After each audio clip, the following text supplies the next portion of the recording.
So basically we can drive the vehicle on the dyno in many different conditions, different RPM points, different load conditions, full throttle, light throttle, and we can tune the vehicle differently under each point.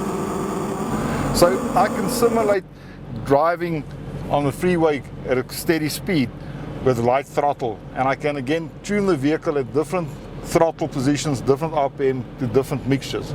Now if you look at the moment, let's go to say 3000 RPM or maybe 3.5 even as a typical cruising RPM. We will see on the air fuel ratio meter at the moment it is showing 12.4 to 1. So that means it is using 12.4 kilograms of air for every 1 kilogram of fuel. Now for economy that is way too rich. So if I go and with a Unichip, I turn my fueling button to the left, you see the air fuel ratio is actually changing, and that's going to about 13.7, 13.8, and maybe I want it down about 14.6, 14.7 for cruising. That will be good for fuel consumption.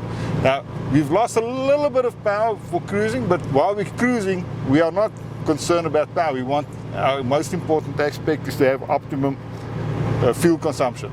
If I go full throttle, I can now tune it differently. So there's 14.7 at full throttle, which is a little bit too lean. You see as I change the mixtures, you can see the power actually pick up in order to get to the optimum point. So it's not only for power, you can also, it is for economy and power, you can get the best of both worlds depending on your actual driving style. So you can find the absolute optimum point, ignition timing point at different throttle, different RPM for each specific individual vehicle. So because no two vehicles are identical, that's the reason we will tune individual vehicles for that engine's optimum performance under different conditions.